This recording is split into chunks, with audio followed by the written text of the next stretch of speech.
بسم اللہ الرحمن الرحیم۔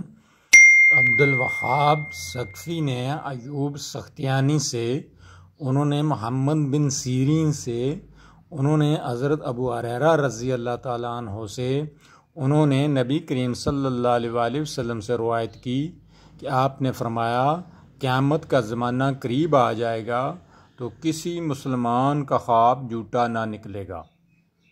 تم میں سے ان کے خواب زیادہ سچے ہوں گے جو بات میں زیادہ سچے ہوں گے۔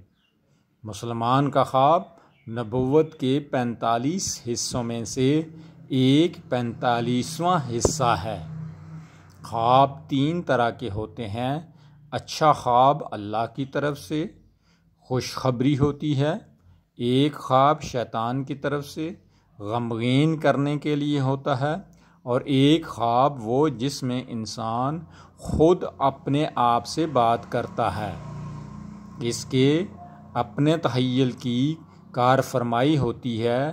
اگر تم میں سے کوئی شخص ناپسندیدہ خواب دیکھے تو کھڑا ہو جائے اور نماز پڑھے اور لوگوں کو اس کے بارے میں کچھ نہ بتائے۔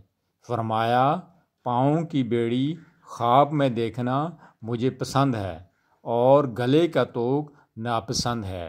بیڑی دین میں ثابت کرنے کی علامت ہے۔ ثقفی نے ایوب سختیانی سے نقل کرتے ہوئے کہا، تو مجھے معلوم نہیں کہ یہ بات حدیث نبوی میں ہے یا ابن سیرین نے کہی ہے۔ صحیح مسلم حدیث نمبر 5905۔